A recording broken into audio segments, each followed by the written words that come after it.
السلام عليك زين الأنبياء.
وظلني بالغمام.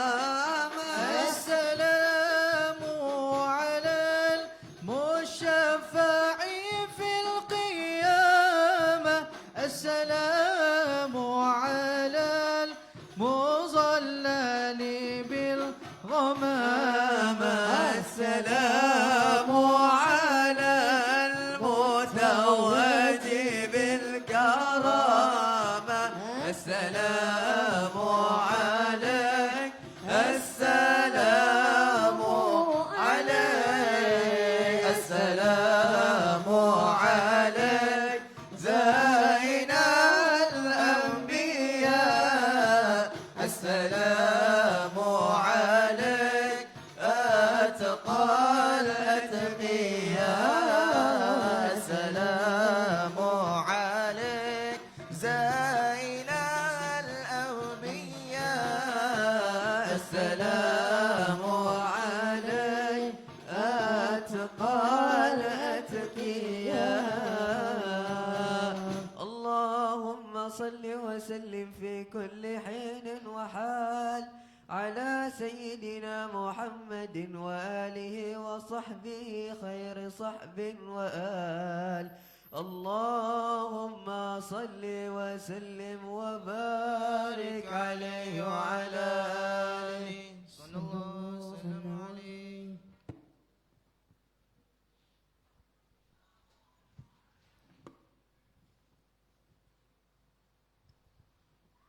اللهم صل وسلم وبارك عليه وعلى آله صلى الله وسلم عليه. وقد رجع على هذا السبيل خيار الأمة من قديم وأكابر أهل العلم من كل ذي قلب سليم صلى الله عليه. فنظموا لآلئ أذواقهم في عقود حسان ونثروا جواهر معانيهم في بسط زيان. صلى الله عليه. وحصل للأمة التنوير في مولد البشير النذير. وكان مولد رسول الله صلى الله عليه وآله وسلم أمان ذلك العام وبشرى عاجلة بليل البغية والمرام. صلى الله عليه. ولما سئل الحبيب صلى الله عليه وآله وسلم عن صوم يوم الاثنين قال ذاك يوم ولدت فيه ولنعم الصوم فيه. صلى الله عليه. فتجلى باهرا حسن المقصد في عمل المولد وفاح عرف التعريف بالمولد الشريف صلى الله عليه. لكل من ورد المورد الهني وتذكر النعمة الكبرى على العالم بمولد سيد ولد آدم صلى الله عليه. وقد روى الطبراني بسند حسن جاء العباس بن عبد المطلب إلى جد الحسين والحسن صلى الله عليه. فقال أتأذن لي أن أمتدحك بشعر فقال هات لا يفضل الله فاك فنظم العباس مولدا بديعا فكان أول مولد قرئ على المصطفى صلى الله عليه. واستجاب الله دعوة نبيه صلى الله عليه وآله وسلم فلم تسقط للعباس سن ولنعم الوفاء صلى الله عليه. فأحضر القلب واستمع مولد العباس وتأمل معانيه فقد تأمله إمام الخلائق وسيد الناس اللهم صل وسلم في كل حين وحال على سيدنا محمد وآله وصحبه خير صحب وآل. اللهم صل وسلم وبارك عليه وعلى آله. صلاة الله ما لحت كواكب على أحمد خير من راكب العجائب. صلاة الله ما لحت كواكب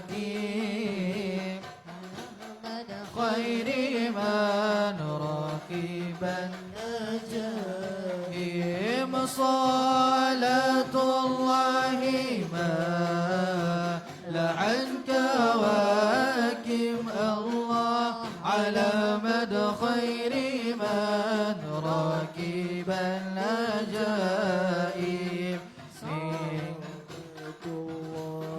ما لعن كواكب على أحمد خير من راكب النجائم. من قبلها طبت في الظلال وفي مستودع حيث يغصف الورق. ثم حبت البلاد لا بشر أنت ولا مضغة ولا علق. صلاة الله ما لحت كواكب على مد خير من راكب النجائب. صلاة الله ما لحت كواكب على مد خير من راكب النجائب. بل نطفة تركب السفينة وقد الجمنا أسران وأهله الغرق. وردت نار الخليل مكتتما تجول فيها ولست تحترق. صلاة الله ما لحت كواكب على مد خير من راكب العجائب. صلاة الله ما لحت كواكب على مد خير من راكب العجائب. تنقل من صليب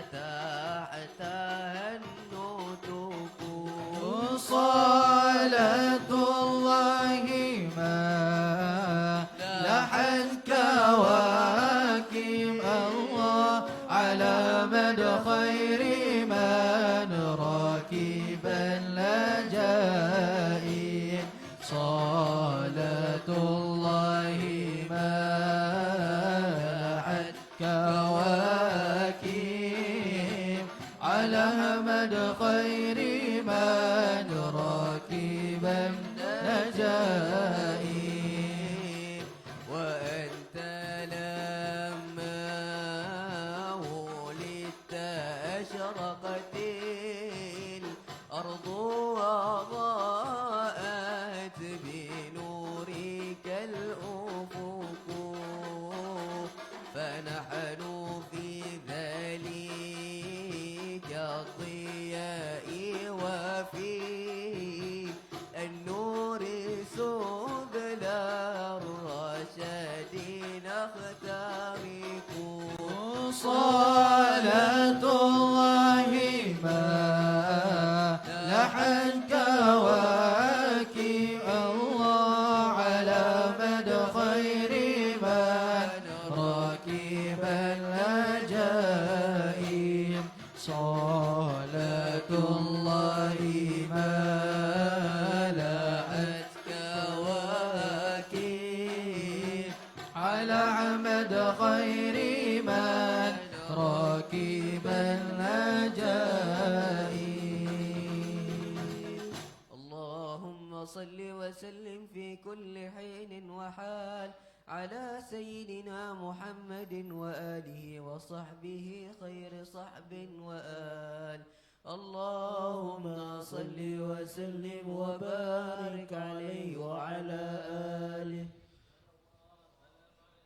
اللهم صل وسلم وبارك عليه وعلى آله صلى الله وسلم عليه. وأما أوصافه ومحاسنه الخلقية فقد أبدعه الله تعالى على أحسن صورة جسمية صلى الله عليه لم يظهر بمثلها قبله ولا بعده أحد من البرية فأكرم بصاحب الغرة القمرية والطلعة البهية صلى الله عليه كان أبيض اللون يتلألأ وجهه نورا أصدق الناس لهجة وألينهم عريكة وأكرمهم أشرة وأجودهم صدرا صلى الله عليه ولم يكن صلى الله عليه وسلم بالطويل البائن ولا بالقصير بل كان معتدل القامة وكان واسع الجبين ضليع الفم عظيم الهامة صلى الله عليه وكان صلى الله عليه وسلم أهدب الأشفار أكحل العينين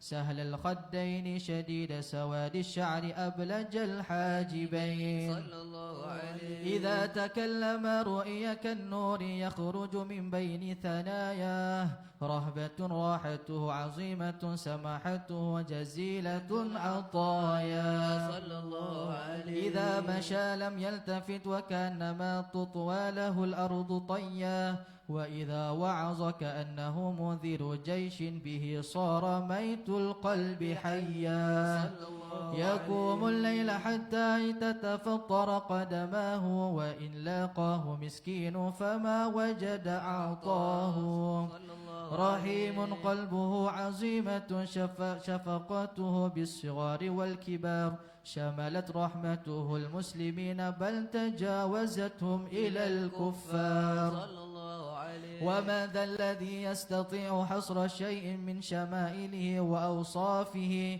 فإنها البحر العظيم الذي لا يحاط بأطرافه صلى الله عليه فهنيئا لمن اقتدى به عليه الصلاة والسلام في الأقوال والأفعال والأحوال اللهم صل وسلم في كل حين وحال على سيدنا محمد وآله وصحبه خير صحب وآل اللهم صل وسلم وبارك عليه وعلى آله وسلم عليه.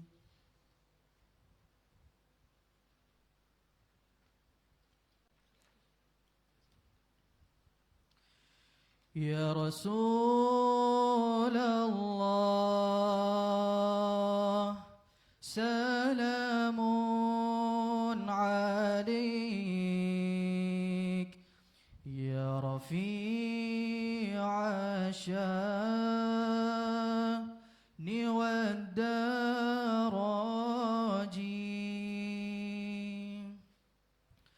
عطفة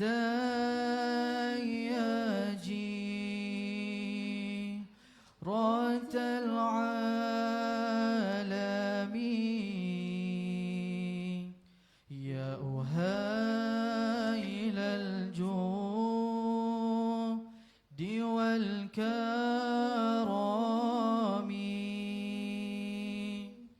يا رسول الله سلام عليك يا رفيع الشان والدرج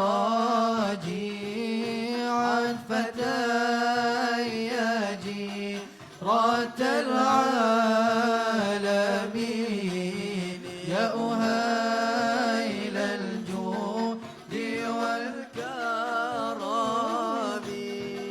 ككسي كتاب نبي محمد dambaan kita Nabi Muhammad pemimpin kita Nabi Muhammad idola kita Nabi Muhammad ya Rasulullah salamun alaik ya Rafi'a عشاني ودرجي عتبة رات العالمين يا أهيل الجود والكرم Tauladan kita Nabi Muhammad menuntun kita Nabi Muhammad junjungan kita Nabi Muhammad panutan kita Nabi Muhammad ya Rasulullah salamun alaik ya Rafi'a عشاني والدرج عطفة رات العالمين يا أهيل الجود والكرم Salawat salam tetap padamu Engkaulah sang Nabi penyejuk hatiku Betapa hasrat ingin bertemu Kami semua selalu rindu datanglah wahai sang kekasihku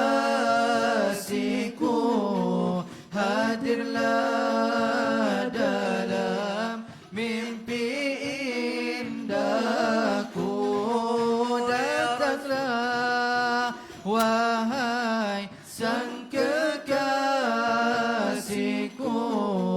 hadirlah dalam mimpi indahku ya Rasulullah salamun alaik ya Rafi'a sya'ni wa daraji عطفة رات العالمين يا أهيل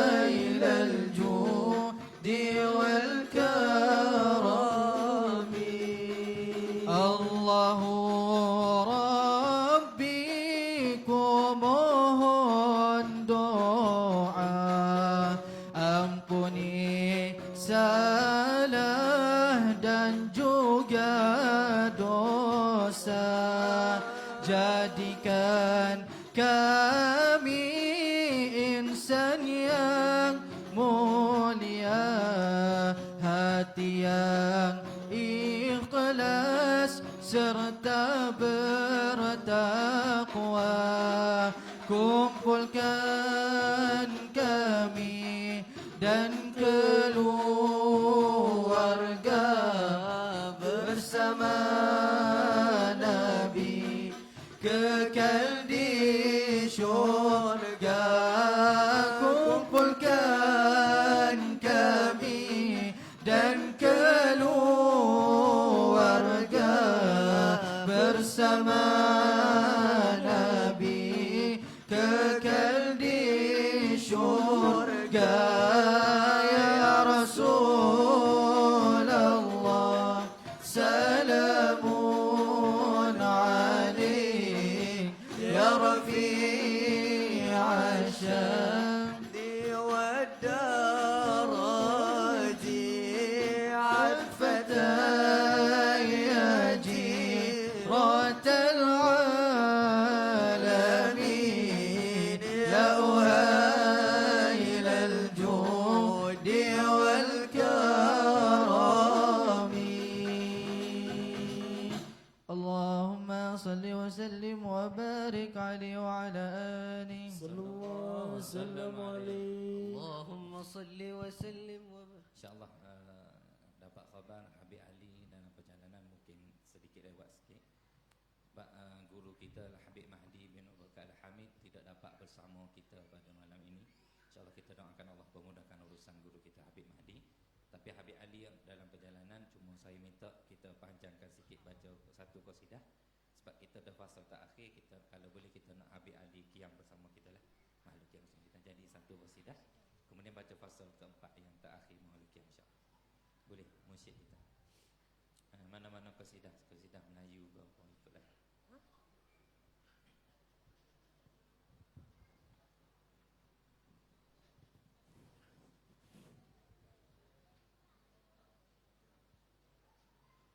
Allahumma salli wa sallim wa barik alaihi wa ala alihi وسلم عليه. جميع الخير قد حل وذا الميلاد قد جلى وعهد الظلم قد ولى بنور الحق بنور الله وعهد الظلم قد ولى بنور الحق نور الله صلاة الله سلام الله على طه رسول الله. صلاة الله سلام الله على ياسين حبيب الله. صلاة الله سلام الله على ياسين حبيب الله. بميلاد النبي الهادي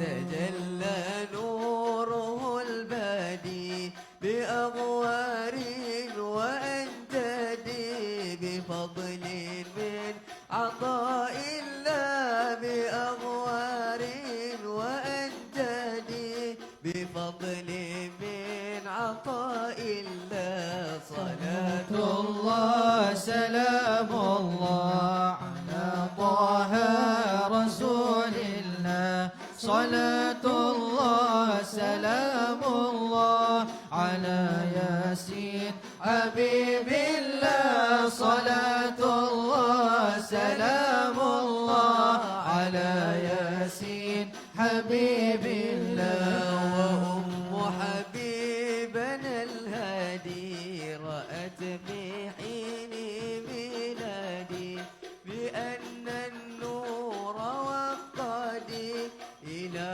بسرى بإذن الله بأن النور وقادي إلى بسرى بإذن الله. صلاة الله سلام الله على طه رسول الله. صلاة الله سلام الله على ياسين حبيب الله. صلاة الله سلام الله على على ياسين حبيب الله ويحمل في إشارته زيارة من زيارته بشام عند زورته ونصرته بأرض الله بشام عند زورته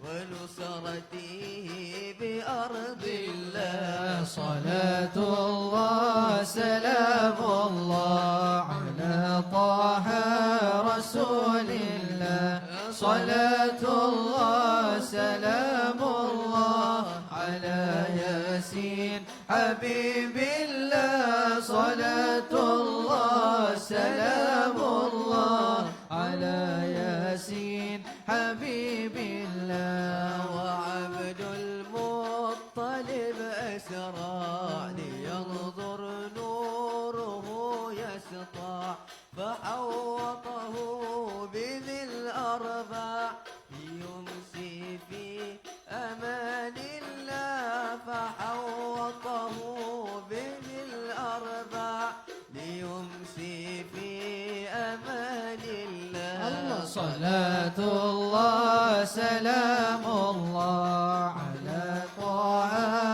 رسول الله صلاة الله سلام الله على ياسين حبيب الله صلاة الله سلام الله على ياسين حبيب الله اللهم صل وسلم وبارك عليه وعلى آله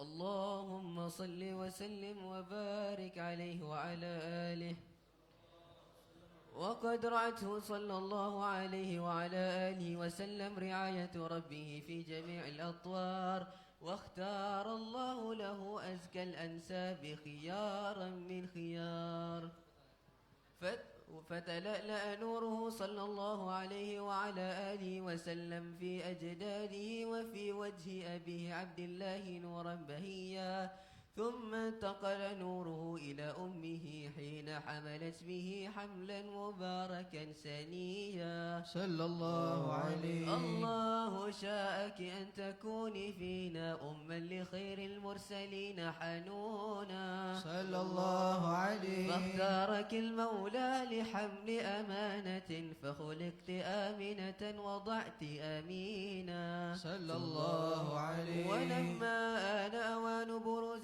سيدنا الأكوان عمت البشارة كل مكان فأما السماء فظهرت فيها الإشارات ورميت الجن والشياطين بالشهب المحرقات صلى الله عليه وأما الأرض فمادت من تحت أقدام الكفار وانشق إيوان كسرى وغاضت بحيرة ساوت وطفأت النار صلى الله عليه وقد كان لها 1000 عام لم تخمد كل ذلك إعلاما لميلاد الحبيب محمد صلى الله عليه ولما حان بروز سيدنا البشير النذير ضجت ملائكة الرحمن بالتسبيح والتحميد والتهليل والتكبير سبحان الله والحمد لله ولا إله إلا الله والله أكبر سبحان الله والحمد لله ولا إله إلا الله والله أكبر سبحان الله والحمد لله ولا إله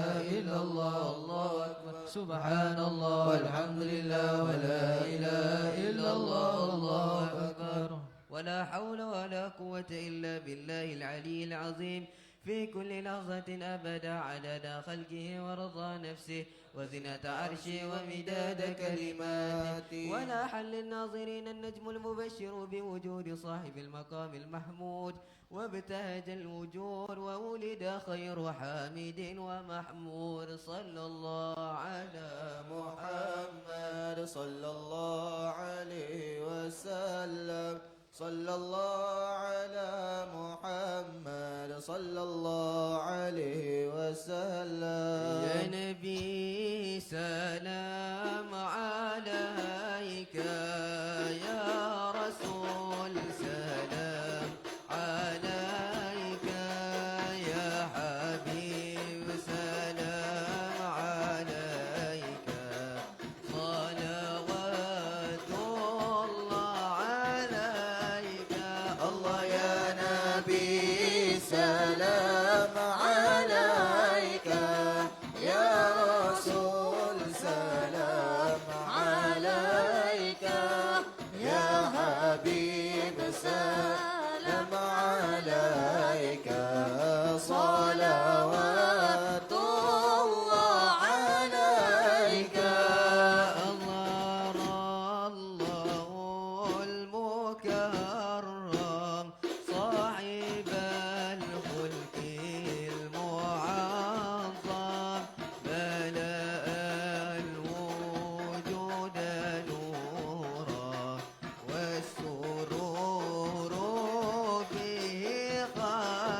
الله يا نبي سلام عليك يا رسول سلام عليك يا حبيب سلام عليك صلوات الله عليك طائر السعد ترنم وحمام الأيدي ينغم أي بدر قد تجلى نوره في الكون قد عمى الله يا نبي سلام عليك يا رسول سلام عليك يا حبيب سلام عليك صلوات الله عليك حارت الأفكار فيه بل لهذا سر يفهم عنه جبريل تأخر والحبيب يتقدم يا نبي سلام عليك يا رسول سلام عليك يا حبيب سلام عليك صلوات الله عليك أبشروا أمة طه ذا بشير سعد يمام نحوكم يا حميل بشرى فاغنموا أيام غنم الله يا نبي سلام عليك يا رسول سلام عليك يا حبيب سلام عليك صلوات الله عليك مرحبا مرحبا يا نور عيني مرحبا مرحبا جد الحسين مرحبا مرحبا يا نور عيني مرحبا مرحبا جد الحسين مرحبا مرحبا بك يا محمد مرحبا يا كريم الأب والأم مرحبا مرحبا يا نور عيني مرحبا مرحبا جد الحسين مرحبا يا مليح الوجه نظرة مرحبا تبرد القلب المتيم مرحبا مرحبا يا نور عيني مرحبا مرحبا جد الحسين طلعتك تلك البهية مرحبا مرحبا تذهب الأحزان والغم مرحبا مرحبا مرحبا يا نور العين مرحبا مرحبا مرحبا جد الحسين مرحبا مرحبا لا حرمنا من حنان مرحبا مرحبا بك يا أكرم وارحم مرحبا مرحبا مرحبا يا نور العين مرحبا مرحبا مرحبا جد الحسين مرحبا مرحبا فاغفر لي ذنوبي يا الله ببركة الهادي المعظم يا الله ربي فاغفر لي ذنوبي يا الله ببركة الهادي المعظم يا الله ربنا فانظر إلينا يا الله اصرف الغموم والهم يا الله ربي فاغفر لي ذنوبي يا الله ببركة الهادي المعظم يا الله اغفر الذنب جميعا يا الله باليقين العمر يختم يا الله ربي فاغفر لي ذنوبي يا الله ببركة الهادي المعظم يا الله في الفراديس العوالي يا الله ربي فاجمعنا تكرم يا الله في الفراديس العوالي يا الله ربي فاجمعنا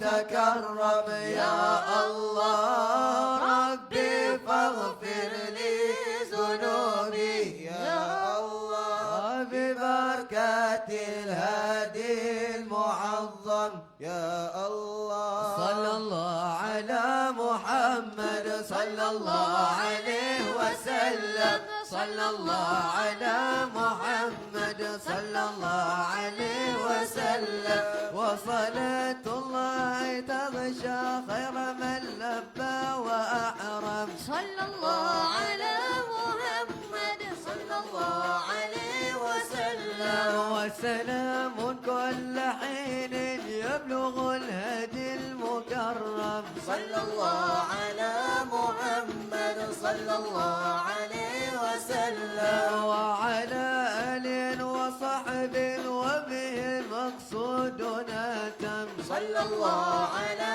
محمد صلى الله عليه وسلم واتبع الشمل بأحمد ختم الرسل المعظم صلى الله على محمد صلى الله عليه وسلم صلى الله على محمد صلى الله عليه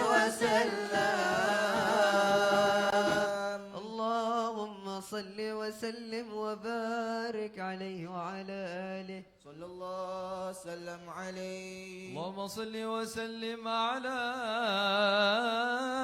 سيدنا محمد وعلى آل سيدنا محمد رب الأرباب مالي غيرك اليوم رحيم انظر إلي فني على الباب قائم بكي ليل اللجا يا من بالأحوال عالم فيك ظني حسن قلبي على ذا ملازم بك سروري وذكرك في مجالس دائم وانت غوثي إذا اشتدت علي العظايم. ربي مكرمك في ذكرك جميع الغنايم. في محبتك قلبي دائما دوب هايم. ما عليه من قول عادل ولايم. فنك القصد كله يا كثير المراحيم. مر عمري وانا في بحر نعماتك عايم. ربي أيقظني إني عن مراشدي نائم. مر بي من مخاوف هذه الدار سالم. سعف أشرف نبي بالحق لله قائم. سيد المرسلين أحمد كثير المكارم. جامع الفضل كله خير عارف وعليم. سعف أشرف نبي بالحق لله قايم. سيد المرسلين أحمد كثير المكارم. جامع الفضل كله خير عارف وعالم. والصلاة على أحمد خير عارف وعالم. صلوا عليه. Bismillah, Assalamualaikum warahmatullahi ta'ala wabarakatuh. Alhamdulillah. Pertama sekali saya bawa khabar daripada guru kita Habib Mahdi bin Abu Bakar Al-Hamid yang tidak dapat hadir bersama kita.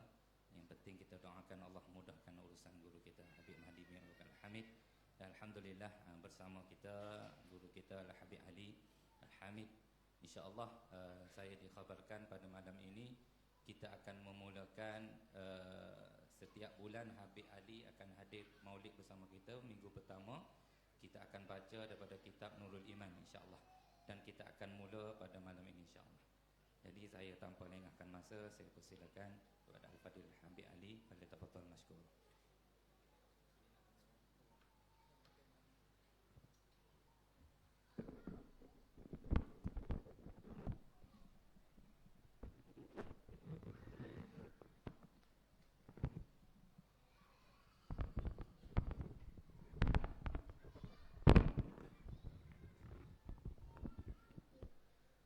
بسم الله الرحمن الرحيم. الحمد لله رب العالمين.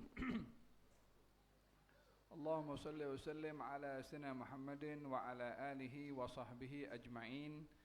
أما بعد. Di antara ilmu yang penting yang dijadikan rujukan dalam segala hukum hakam dalam Islam setelah Al-Quranul Karim adalah As-Sunnah Al-Mutahharah, Al-Hadith Al-Sharif, yaitu hadis Rasulullah sallallahu alaihi wa alihi wasallam.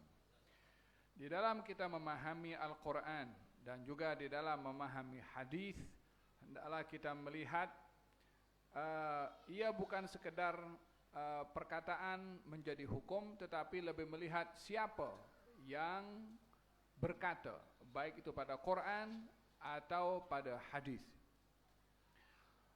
Antara Quran dengan hadis sumbernya sama, yaitu dari Allah Subhanahu wa taala, yaitu wahyu, walaupun yang berkata itu adalah Rasulullah sallallahu alaihi wasallam. Disebabkan oleh kerana Allah Subhanahu wa taala menjamin tidak ada kesalahan, kekhilafan, kesilapan pada kata-kata Rasulullah sallallahu alaihi wasallam di dalam firman-Nya, "Wa ma yantiqu 'anil hawa in huwa illa wahyun yuha." Sesungguhnya baginda Rasulullah tidak berkata daripada hawa nafsunya, tetapi yang dikatakan adalah wahyu yang diwahyukan. Bila dikatakan wahyu, itu adalah pemberitahuan dari Allah Subhanahu wa taala kepada baginda Rasulullah. Al-Qur'anul Karim juga merupakan wahyu dari Allah Subhanahu wa taala. Cuma perbezaannya antara Al-Qur'an dengan hadis mempunyai keserupaan dan juga perbezaan. Keserupaannya adalah sumbernya satu daripada Allah taala, baik itu sabda Rasulullah ataupun juga Al-Qur'anul Karim. Perbezaannya adalah Al-Quran lafaznya yang memilih adalah Allah. Lafaznya datang dari Allah Subhanahu wa taala. Maknanya juga dari Allah Subhanahu wa taala. Adapun hadis itu lafaznya daripada Rasulullah sallallahu alaihi wasallam. Walaupun hakikat yang terkandung pada makna itu wahyu dari Allah Subhanahu wa taala, sehingga bila Nabi berkata tentang satu hukum itu halal, walaupun kata-kata Nabi itu halal, tapi makna yang tersimpan dalam kalimat halal itu adalah dari Allah Subhanahu wa taala. Kalau ini hukumnya adalah halal, bukan datang daripada pribadi baginda Rasulullah sallallahu alaihi wa ala alihi wasallam. Oleh sebab yang demikian, oleh kerana sumber wahyu pada Quran dan juga sunnah itu adalah Allah Subhanahu wa taala, maka tidak boleh diyakini ada kesilapan pada kedua-duanya, baik itu Quran ataupun hadis. Oleh sebab yang demikian, ianya menjadi perbezaan antara firman Allah dan sabda Rasulullah dengan mana-mana kata-kata selain daripada Allah dan Rasulnya. Oleh sebab itu kata Imam Malik alaihi ridwanullah ketika beliau menyampaikan hadis, katanya setiap pembicaraan sesiapapun juga boleh kita terima, boleh kita tolak, kecuali Tuhan punya makam nih. Di samping Imam Malik itu adalah makamnya Rasulullah sallallahu alaihi wasallam. Beliau mengajar di Masjid Nabawi. Katanya Tuhan punya makam nih, perkataannya tak boleh ditolak, kena terima. Masuk akal, tak masuk di akal, kita lebih menerima perkataan Rasulullah sallallahu alaihi wasallam disebabkan oleh kerana yang disampaikan oleh Nabi itu wahyu dari Allah, maka akal tidak boleh menimbang, akal tidak boleh mengukur, akal tidak boleh dijadikan neraca untuk menerima atau menolak firman Allah atau sabda Rasulullah, disebabkan oleh kerana akal mempunyai limit, sementara sabda Rasulullah menceritakan hal-hal di luar kemampuan akal. Nabi bersabda tentang alam barzakh. Macam mana akal akan terima alam barzakh? Akal tak boleh kesan. Akal boleh letakkan kamera dalam kubur. Akal boleh letakkan speaker dalam kubur untuk tengok dia teriak ke tak teriak. Tak boleh akal untuk mengesan hakikat dalam alam kubur.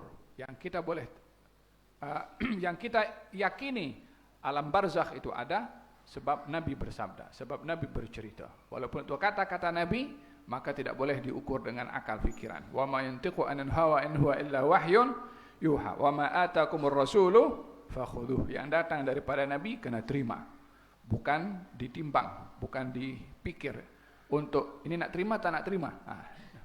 Akal hanya boleh terima dan pikir untuk mencari hikmahnya.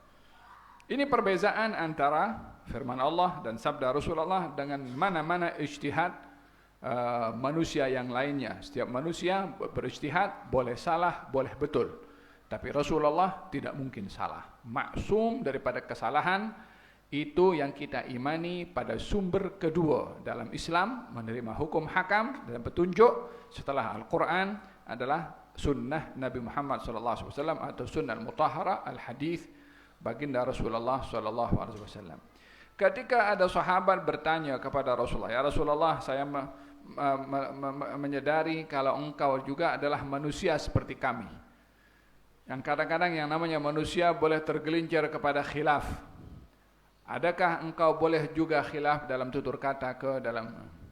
Kata Nabi, uktub fa innahu la yakhruju min hadza illa al-haq. Tulis daripada mulutku ini, sesungguhnya tidak keluar daripada mulutku ini kecuali yang benar sahaja. Demikian orang-orang yang mengingkari hadis atau yang dikatakan mungkir hadis. Katanya cukup kita dengan Quran sahaja, tak perlu hadis Rasulullah. Yang mungkir hadis, mungkir wahyu. Yang mungkir hadis, mungkir wahyu. Bila ia sampai kepada peringkat hadis-hadis yang mutawatir, ia boleh tergelincir kepada kekufuran disebabkan oleh kerana mengingkari wahyu yang sharih mutawatir, ia dari Allah, sama dengan mengingkari salah satu daripada ayat Al-Quran Al-Karim. Oleh sebab itu berhati-hati para ulama hadis dalam mengkaji tentang ilmu hadis. Sehingga mereka bila mendalami tentang ilmu hadis, dibuat satu ilmu namanya ilmu mustalah hadis. Ilmu mustalah hadis atau ulumul hadis adalah ilmu untuk orang berhati-hati dalam menerima hadis dan berhati-hati dalam menolak hadis. Supaya orang tidak sembarangan menerima hadis, pada masa yang sama tidak sembarangan menolak hadis. Tidak sembarangan menerima hadis karena banyak pemalsu hadis. Dan itu perbezaan antara Quran dengan hadis. Orang mudah memalsukan hadis tapi tidak mudah memalsukan Al-Quranul Karim. Yang berjaya daripada orang-orang yang ingin memalsukan, dua sumber utama bagi umat Islam adalah memalsukan hadis. Oleh sebab itu dalam ilmu ulumul hadis ada namanya istilah hadis maudhu', ada hadis palsu. Kenapa ada istilah hadis palsu? Karena ada pemalsu-pemalsu hadis yang ingin mengelirukan umat Islam melalui kepercayaan mereka kepada sumber yang kedua setelah Al-Quran, yaitu Al-Hadis. Oleh kerana sukar nak merubah Quran, hadis yang dikacau, hadis yang dirubah, hadis yang dipalsukan. Oleh sebab demikian muncullah golongan kelompok namanya kelompok mungkir al-hadis, orang-orang yang memungkiri hadis Rasulullah SAW. Dahulu golongan Khawarij itu mengatakan kita ni kalau menghendaki sesuatu yang kita inginkan, kita bikin hadis untuk kita dapat apa yang kita inginkan. Sampai dahulu pernah ada orang kumpul hadis palsu, katanya orang ada jual terong, dia tak laku terongnya, so dia berkata qala Rasulullah sallallahu alaihi wasallam, barang siapa makan terong maka dia akan sembuh daripada segala penyakit. Memalsukan hadis gara-gara hanya menjual terong yang tidak laku. Yang seperti ini ada orang yang memalsukan. Ada yang memalsukan hadis dalam golongan Khawarij, golongan Mu'tazilah, golongan Jabariyah, yang semuanya menggunakan agama untuk sampai kepada matlamat mereka. Muncullah ulama-ulama hadis seperti Imam Al-Bukhari, Imam Ahmad bin Hanbal, Imam Muslim, dan muncullah ramai ulama-ulama hadis yang menyusun balik dengan menyebutkan hadis dari haddatsana fulan sampai Rasulullah, fulan sampai Rasulullah. Semua itu ingin menjaga keotentikan hadis itu sendiri supaya mengelak daripada pemalsu-pemalsu hadis yang sengaja memalsukan hadis untuk menghancurkan umat Islam melalui pegangan mereka yang kedua, yaitu as-sunnah al-mutahharah. Muncullah ulama-ulama ini yang menjaga balik sumber yang kedua supaya dapat menjaga sunnah al-mutahharah daripada pemalsuan, pada masa yang sama mengelak daripada orang yang sembarangan. Oh, ini hadis hadis palsu, tak boleh pakai. Oh, ini hadis tak betul, tak boleh pakai. Tidak pun dibuka seperti itu, semua orang boleh mengklaim ini hadis palsu atau hadis tak boleh pakai. Macam zaman kita sekarang, bila bila menginginkan sesuatu hadis itu tak boleh pakai, ini hadis tak betul. Entah dengan macam-macam istilah, dengan hadis dhaif, wala hadis mursal, atau hadis itu dipertikai hukumnya, dia mengambil hukum yang paling teruk untuk menguatkan pendapatnya supaya orang tak beramal dengan hadis tersebut, seperti hadis masalah Allahumma barik lana fi Rajab Sya'ban balighna Ramadan, dan macam-macam hadis yang dikategorikan sebagai hadis yang tak boleh pakai. Dengan demikian, ulumul hadis, ilmu hadis itu untuk menjaga hadis supaya orang tak sembarangan menerima dan tak sembarangan menolak. Jadi macam mana untuk kita tak tergelincir kepada mudah menerima dan tak tergelincir kepada sikap mudah menolak? Rujuk kepada ulama-ulama yang ahli. Tapi jangan kita pula jadi ulama pula. Jangan kita pula jadi hakim. Oh, ini hadis dhaif, tak boleh pakai. Keliru besar. Kalau bukan ahlinya, baik diam. Karena ulama hadis ketika meletakkan hadis ini hadis palsu, ini hadis dhaif, ini hadis hasan, ini hadis hadisan li ghairi, ini hadis sahih, ini hadis mustafid, ini hadis mutawatir, semua itu ada sebab kenapa diberi nama. Supaya orang tak sembarangan tengok orang komen dekat Facebook, ini hadis tak boleh pakai, terus campak hadis tak boleh pakai.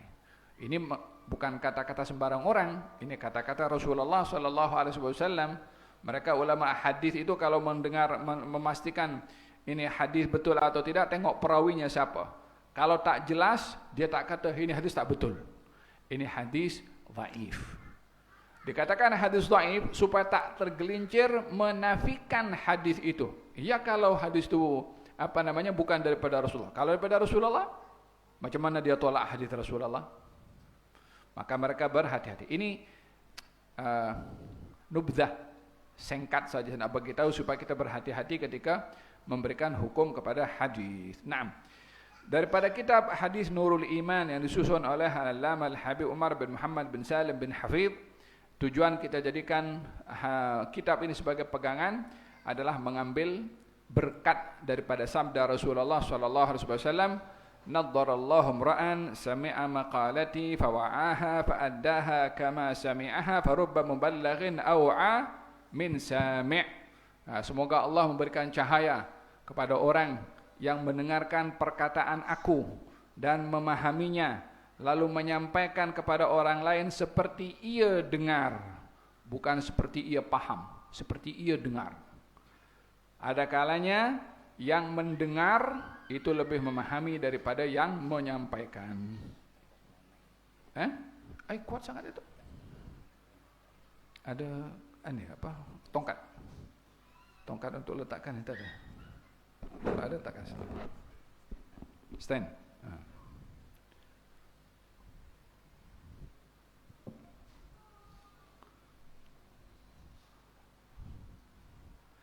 Baik, berdasarkan dengan hadis Rasulullah kita mengharapkan semoga kita termasuk daripada orang-orang yang mendapatkan cahaya tadi.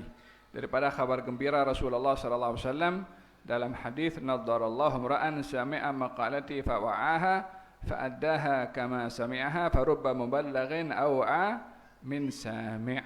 Naam. Sudah pakai ini kan? Dua-dua. Satu je.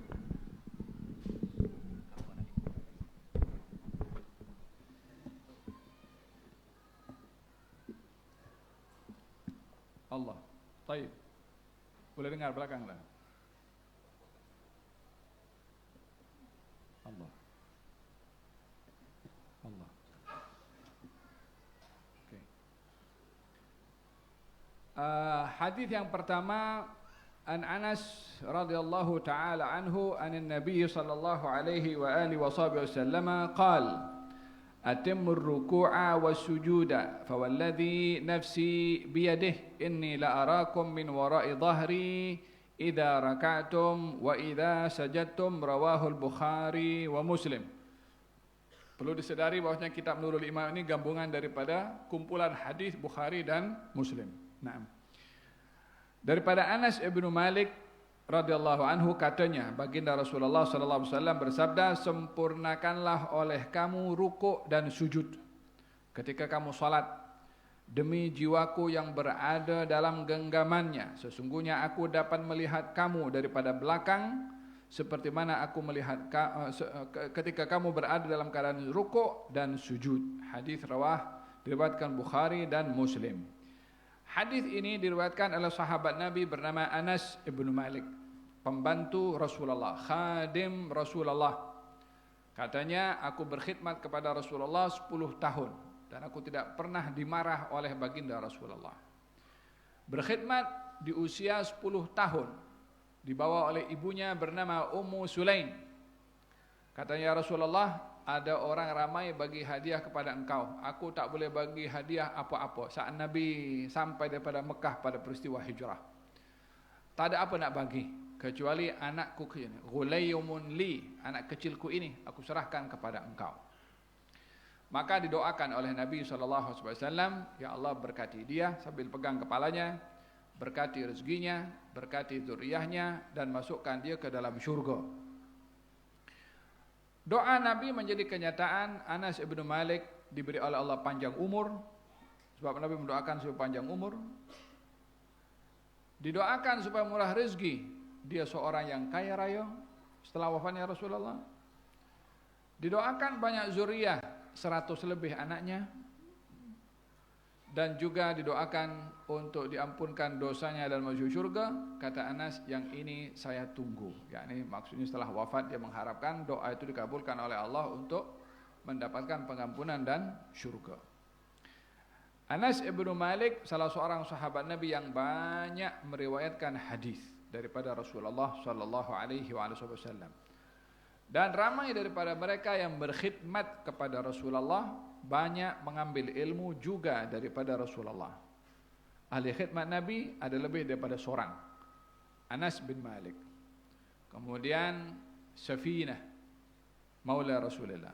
Kemudian Abdullah bin Mas'ud yang jaga tongkat Nabi, selipar Nabi, siwak Nabi. Kemudian Thuwaibah. Kemudian Ummu Aiman. Semua adalah nama-nama orang yang berkhidmat dengan Rasulullah SAW. Semuanya adalah orang alim. Selain daripada berkhidmat, dia mengambil ilmu daripada Rasulullah. Bagaimana tidak mengambil ilmu, melainkan sementara ia berpeluang untuk khidmat dengan Rasulullah. Ya, kalau khidmat dengan Rasulullah maknanya hari-hari dengan Nabi lah. Macam mana dekat dengan Nabi, khidmat dengan Nabi, lalu tak dapat ilmu daripada Nabi. Rugi besar. Dah peluang khidmat dengan Rasulullah, tak dapat ilmu, maka diambil peluang oleh mereka khidmat dengan Rasulullah dan belajar juga daripada Rasulullah. Katanya Anas bin Malik meriwayatkan baginda Rasulullah SAW bersabda, sempurnakanlah oleh kamu rukuk dan sujud. Yani hadis ini ingin berbicara seseorang diperintahkan untuk menjaga salat. Hanya secara khusus Nabi menetapkan rukuk dan sujud. Walaupun dalam salat ini berdiri, ada duduk, kan? Kenapa dalam hal ini Nabi hanya sebut rukuk dan sujud sahaja?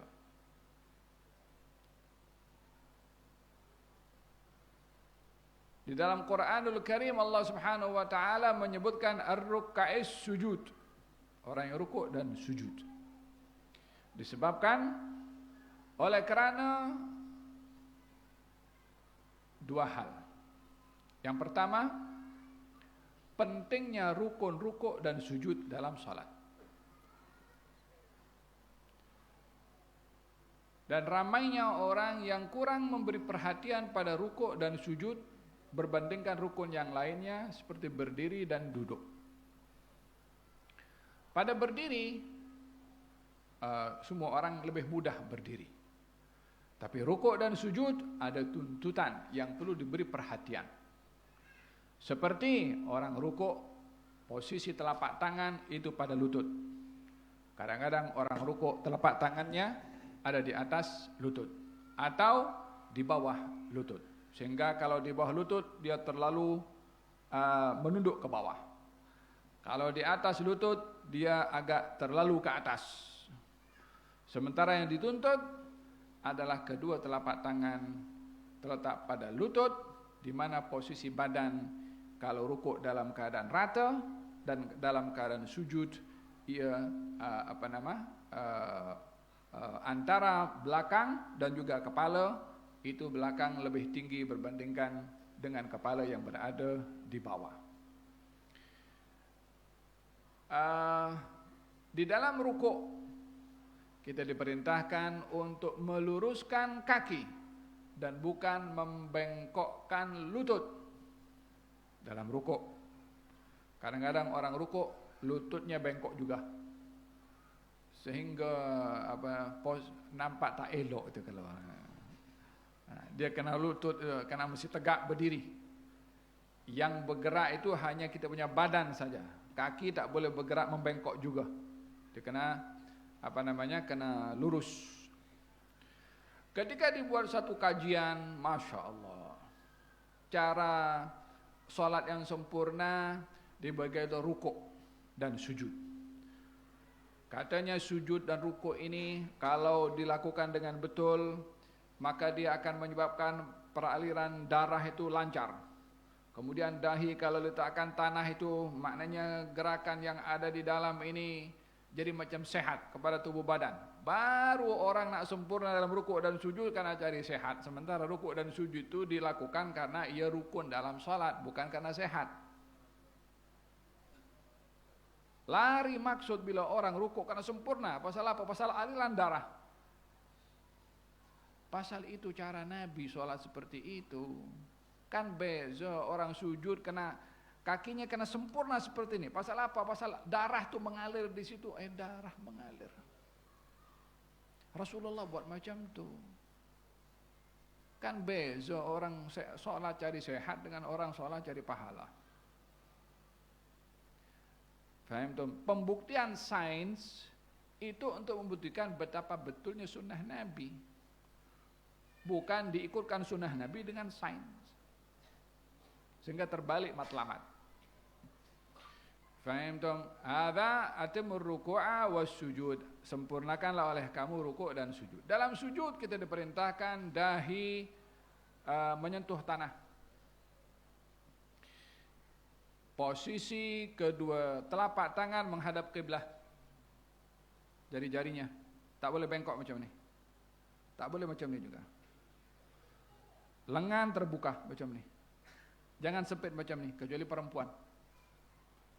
Jari-jari kaki kena semuanya terlipat pada tanah. At least paling tidak ibu jari. Bukan sujud dengan kuku atau diangkat kaki sebelah. So diperhatikan oleh Nabi pada rukuk dan sujud. Walaupun dalam salat sebagaimana saya katakan ada berdiri, ada duduk dan seterusnya. Cuma yang sukar atau jarang diberi perhatian adalah pada rukuk dan sujud. Oleh sebab itu Nabi sebut secara spesifik atimur ruku'a was sujuda. Sempurnakanlah oleh kamu rukuk dan sujud. Sujud dengan nama dengan perbuatan sujud. Masjid itu diberi nama masjid tempat sujud. Disebabkan oleh kerana dalam sujud ini adalah posisi keadaan yang paling hampir antara hamba dengan Allah Subhanahu wa taala. Subhanallah, antara orang berdiri dengan orang merendah yang lebih dekat itu kan ketika berdiri. Tapi ini dalam keadaan kita letak dahi di tanah. Itulah momen yang paling dekat antara seorang hamba dengan Allah. Di saat seorang merendahkan diri di hadapan Allah, aqrabu ma yakunu bainal 'abdi wa rabbih wa huwa sajid. Keadaan yang paling dekat antara hamba dengan Tuhannya adalah ketika ia berada dalam keadaan sujud. Dalam Al-Qur'anul Karim Allah Subhanahu wa taala berfirman dalam surat Al-Qalam, bukan surat Al-Alaq, surat Iqra. Wasjud waqtarib. Sujudlah kamu dan dekatkanlah diri kamu kepada Allah. Ada perintah dua. Yang pertama perintah sujud. Yang kedua perintah mendekat. Yakni hadirkanlah perasaan mendekat kepada Allah ketika kamu dalam keadaan sujud. Amma ruku' fa'azimu fihi rabb wa amma sujud fa'akthiru fihi ad-du'a. Baginda bersabda, dalam rukuk kamu agungkan Allah, puji Allah, sanjung Allah. Dalam sujud perbanyaklah kamu berdoa. Disebabkan momen itu paling dekat antara hamba dengan Allah Subhanahu wa taala wa huwa sajid, sementara orang itu berada dalam keadaan sujud. Jadi secara khusus Nabi menyebutkan dalam salat itu untuk seorang memerhati rukuk dan sujud karena ramai orang mengabaikan kedua rukun ini. Sehingga cara rukuknya tak sempurna, cara sujudnya pun juga tidak sempurna.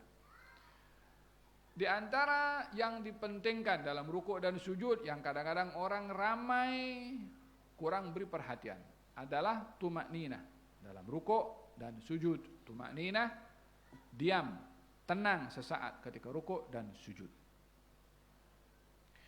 Seorang sahabat datang kepada masjid Rasulullah SAW. Kemudian dia salat di ujung.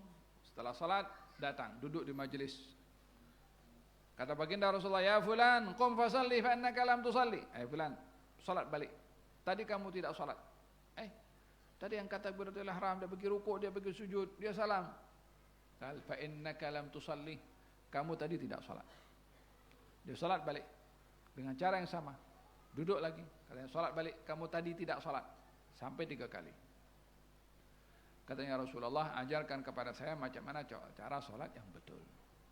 Maka diajarkan oleh Nabi. Kalau kamu salat, angkat takbiratul ihram. Kemudian baca surat Al-Fatihah. Rukuklah kamu sehingga kamu tumakninah dalam rukuk. I'tidallah kamu sehingga kamu tumakninah dalam i'tidal. Sujudlah kamu sehingga kamu tumakninah dalam sujud. Orang itu rukuk dan sujud tetapi ekspres. Tidak tumakninah, laju sangat. Macam salat tarawih 7 menit itu. Matlamat daripada salat bukan cepat atau lambat, tapi khusyuk, tumakninah, tenang, sakinah, faham.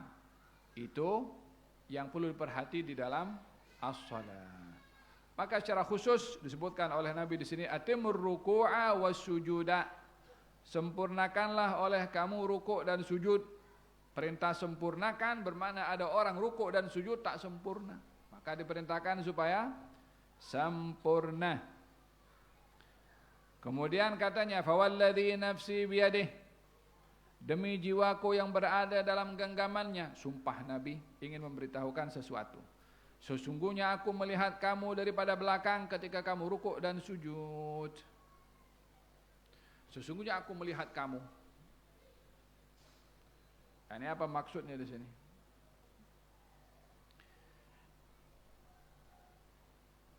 Ulama adakah memberikan penjelasan bahwasanya ada satu organ yang diberikan oleh Allah kepada Nabi di belakang sehingga Nabi boleh nampak belakang tanpa menoleh.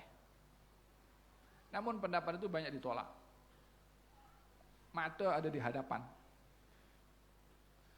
Tetapi Allah beri kelebihan kepada Nabi yang kalau Allah ingin memberi dengan alat atau tanpa alat, tak ada siapa yang boleh mengatur Allah untuk memberi dan merubah segala sesuatunya mesti dengan sebab atau tanpa sebab. Dia Tuhan. Siapa boleh atur dia? Allah Subhanahu wa ta'ala jadikan api itu panas. Tetapi apinya Nabi Ibrahim yang diambil panasnya. Apinya menyala. Itu api yang dibakar oleh Namrud. Api itu menyala. Nabi Ibrahim ada di dalam sejuk. Yang di luar panas. Macam mana sejuk dan panas boleh ada di satu tempat? Siapa berkuasa boleh buat demikian? Tak ada kecuali Allah Subhanahu wa ta'ala. Di dalam diambil panasnya. Jadi Nabi Ibrahim berada dalam keadaan nyaman. Wa qulna ya naru kuni bardan wa salaman ala Ibrahim. Jadi wahai api jadilah engkau sejuk. Tidak disuruh padam. Jadilah kamu sejuk dan selamat. Jadi sejuk lawan daripada panas. Selamat tak kesejukan, nyaman sejuknya. Sehingga dikatakan momen yang paling indah bagi Nabi Ibrahim ketika berada di dalam apinya Namrud. Tak ada orang kacau dia, tak ada orang jumpa dengan dia, tak ada orang nak dengan Allah Subhanahu wa ta'ala saja. Sekian lama itu api menyala, berapa lama itu api menyala. Orang lain duk tunggu balik rumah bila nak padam, Ibrahim seronok dalam.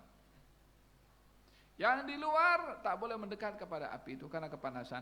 Sehingga kalau masa nak lempar Nabi Ibrahim itu daripada jauh. Orang tak boleh mendekat sekian banyak menjauh itu. Ya subhanallah, yang di dalam sejuk, yang di luar kepanasan. Allah Subhanahu wa ta'ala jadikan itu lautan ketika dipukul oleh Nabi Musa terbelah menjadi 2. Kemudian air itu menjulang tinggi ke atas tanpa ada pendinding bangunan semen untuk menghalang air itu menyatu. Sifat air itu kan tak boleh dipisah begitu saja. Namanya air itu menyatu dengan yang lain. Macam mana dipukul dengan tongkat itu boleh terbelah menjadi dua macam tu sampai kullu firqin kataudil azim. Kenapa masa itu ya Allah ambillah kapal besar macam Titanic tu kan, boleh bawa Nabi Musa dengan Bani Israel semua naik kapal lah. Dia maha berkuasa untuk berbuat sesuatu tanpa ada siapa boleh mengatur dia. Disuruh pukul terbelah jalan lepas. Abu Hurairah ikut perang bersama dengan kaum muslimin, dihantar oleh Rasulullah ingin menyeberangi lautan, tak ada perahu. Katanya, jom kita jalan di atas air. So mereka jalan di atas air, karamah Allah berikan kepada sahabat Nabi Muhammad. Kenapa tidak terbelah menjadi dua seperti mana Nabi Musa alaihissalam? Dia nak buat macam tu, siapa nak boleh soal?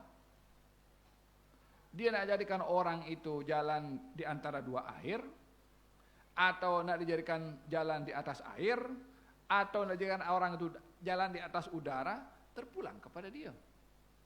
Tak ada siapa boleh mengatur Allah atas apa yang diinginkan oleh Allah untuk dilakukan bila apa yang diinginkan itu daripada hal yang luar biasa. Dalam hal ini Allah Subhanahu wa taala jadikan Nabi Muhammad boleh melihat apa yang ada di hadapan, boleh melihat apa yang di belakang. Dijadikan oleh Allah untuk Nabi Muhammad matanya boleh terpejam tidur, hatinya jaga. Dijadikan oleh Allah untuk Nabi Muhammad keringatnya lebih wangi daripada minyak kasturi. Siapa yang ada punya sifat seperti itu? Siapa yang boleh ubah itu? Subhanallah. Badan sama badan, makan sama makan. Kesan daripada keringat itu hasil daripada cuaca yang kita sama-sama duduk, sahabat duduk dengan Rasulullah SAW. Nabi keringat, sahabat keringat. Kenapa keringatnya Nabi lebih wangi daripada kasturi yang lain tidak? Makanannya sama, duduknya sama, cuacanya sama. Maha suci zat Allah Subhanahu wa taala untuk menjadikan perbezaan satu dengan yang lainnya mengikut kehendaknya. Innama amruhu idza arada syai'an an yaqula lahu kun. Aku melihat kamu di belakang seperti mana aku melihat kamu di belakang. Aku tak perlu menoleh ke belakang. Yang kedua, hikmah yang kita perlu untuk perhatikan di sini adalah kenapa Nabi itu mengatakan aku tengok kamu. Yakni supaya sahabat itu menyadari ketika sholat aku diperhati oleh Rasulullah. Orang sholat itu jadi perhatiannya Allah apa jadi perhatiannya Nabi? Dia sholat untuk Allah kan untuk Nabi? Untuk Allah Subhanahu wa taala.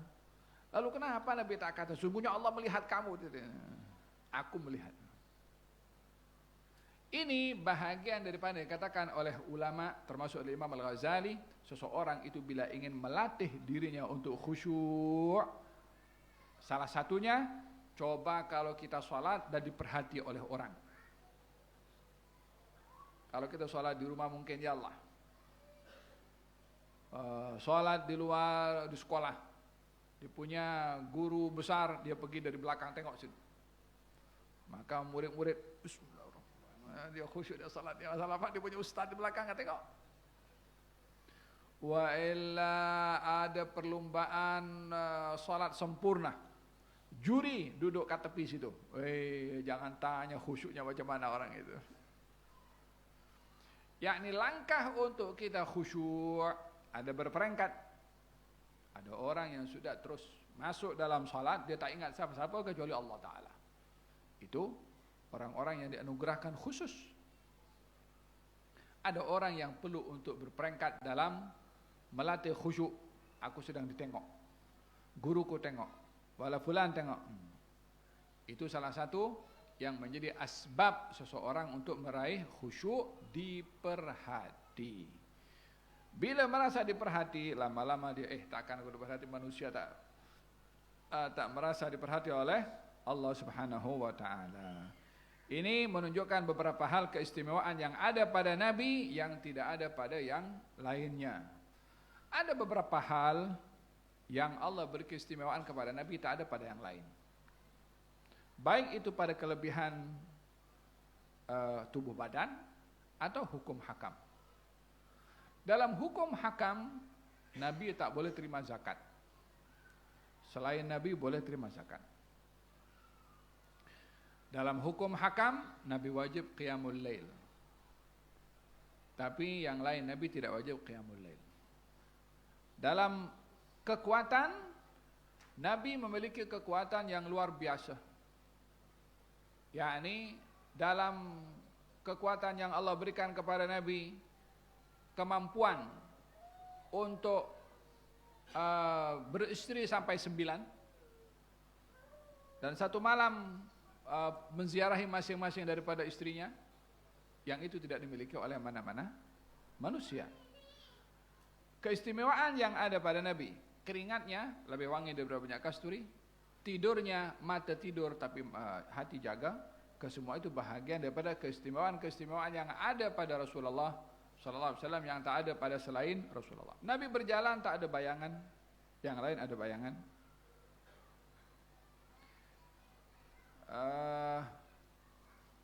Nabi boleh berpuasa tanpa makan berterusan, yang lain tidak boleh berbuat demikian. Ini beberapa keistimewaan yang ada kepada Rasulullah sallallahu alaihi wasallam. Nabi berbekam, kemudian bagi tahu kepada seorang sahabatnya, buang di tempat yang orang tak tahu. Maka diambil, diminum. Dia pergi menjauh, diminum. Kata balik jumpa dengan Rasulullah sallallahu alaihi wasallam. Sudah dibuang? Sudah. Di mana? Di tempat yang orang tak tahu.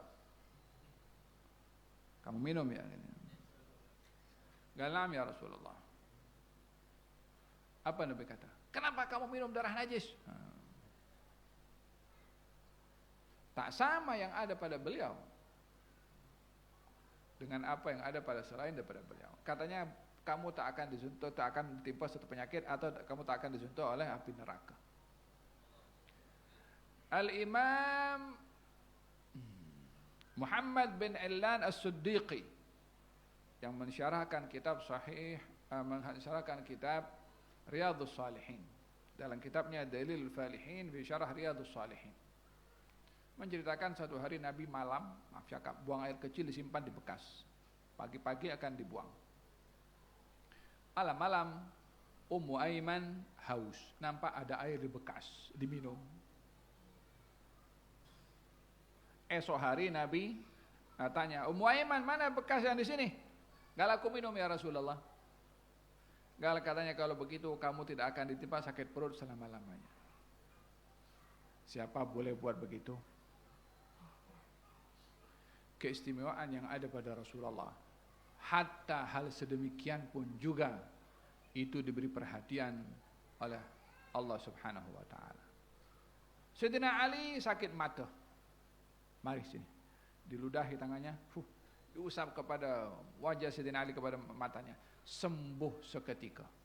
Ludah siapa boleh buat demikian?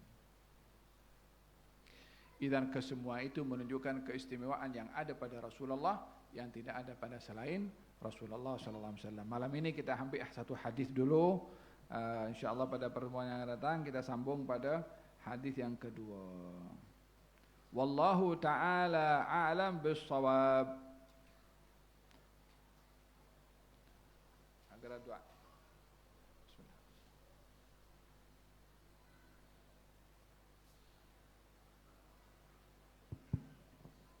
Bismillahirrahmanirrahim. Alhamdulillahi rabbil alamin. Allahumma salli wa sallim ala sayyidina Muhammadin fil awwalin, wa salli wa sallim ala sayyidina Muhammadin fil akhirin, wa salli wa sallim ala sayyidina Muhammadin fil nabiyyin, wa salli wa sallim ala sayyidina Muhammadin fil mursalin, wa salli wa sallim ala sayyidina Muhammadin fil mala'il a'la ila yaumiddin, wa salli wa sallim ala sayyidina Muhammadin wa ala alihi wa sahbihi ajma'in.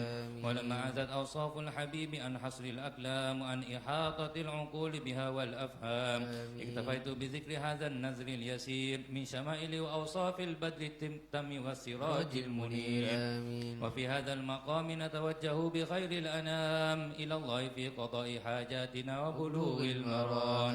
اللهم كما جمعتنا من أجل قراءة مولده الكريم أبسط لنا من لدنك بساط التشريف والتكريم. واجعل لنا في تأمل سيرته الفوائد والاعتبار لتكون سراجا لنا في الحياة وسببا لرضاك عنا يا غفار. وامنن علينا بالتمسك بهديه وسنته الكريمة وحي فينا أخلاقه وآدابه وصفاته العظيمة وإنا وأولادنا وذرياتنا على الكتاب والسنة واجعل مآلنا إلى رضاك ومحبتك والفوز بالجنة وادفع الفتن والمهان والشتات عن جميع المسلمين واجمع شملهم وردهم إليك غير الضالين ولا مفتونين اللهم كفر عنا الذنوب والأوزار واسبل علينا غيثك المدرار وحل منا عقدة الإصرار واقض لنا جميع الأوطار وول علينا الأخيار واصرف عنا الأشرار وادخلنا الجنة ونجنا من النار آمين. اللهم بحق نبيك من جمعتنا على شمائله الزكية نسألك في هذه الساعة المباركة نظرة الرحمانية لنا ولمن حضر مجمعنا ولمشايخنا ووالدنا وأولادنا والأمة المحمدية تغفر لنا بها وتوصلنا بالحبيب في الظاهرة والخفية اللهم ادفع عنا فتنة المفتونين وعجل بهداية المتخبتين ونور بالعلم قلوب الجاهلين واهدنا جميعا إلى الحق المبين وثبتنا عليه وحققنا بحقائق الدين وارزقنا حب المسلمين أجمعين وألزم قلوبنا الإيمان الكامل واليقين وزينها بالشفقة والرحمة للضعفاء والمساكين اللهم ارحمنا إخواننا المسلمين في كل مكان واغمرهم واغمرهم بفائدات الجود والامتنان اللهم إنا نعوذ بك من فتن آخر الزمان وتضليل الأمة وافتراق الإخوان وتسلط الأهواء وتحريش الشيطان اللهم اجعل آخر كلامنا من الدنيا لا إله إلا الله لا إله إلا الله لا إله إلا الله محمد رسول الله صلى الله عليه وآله وسلم بحقائقها متحققين وفي طرائقها سالكين مع خواص المؤمنين اللهم إنا نسألك ألا نقوم من هذا المجلس إلا وقد غفرت ذنوبنا وسترت عيوبنا وكشفت كروبنا وحققت مطلوبنا يا راحم الضعفاء والمساكين يا ما لا يخيب رجاء الراجين يا الله يا الله يا الله يا الله أكرمنا بكمال حسن الخاتمة بعد طول العمر في طاعتك ورضاك يا رب العالمين وصلى الله وسلم على سيدنا محمد وعلى آله وصحبه أجمعين والحمد لله رب العالمين سبحان ربك رب العزة عما يصفون وسلام على المرسلين والحمد لله رب العالمين إن الله وملائكته يصلون على النبي يا أيها الذين آمنوا صلوا عليه وسلموا تسليما الصلاة والسلام عليك يا سيد المرسلين الصلاة والسلام عليك يا خاتم النبيين الصلاة والسلام عليك يا من أرسلك الله رحمة للعالمين ورضي الله تعالى عن أصحاب رسول الله أجمعين آمين.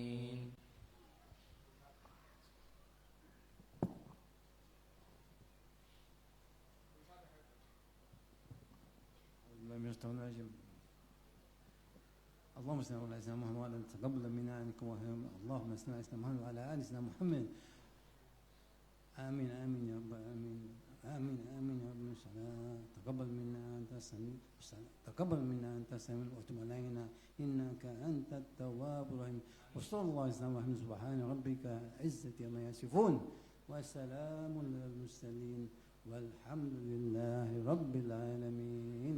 تقبل الله منكم.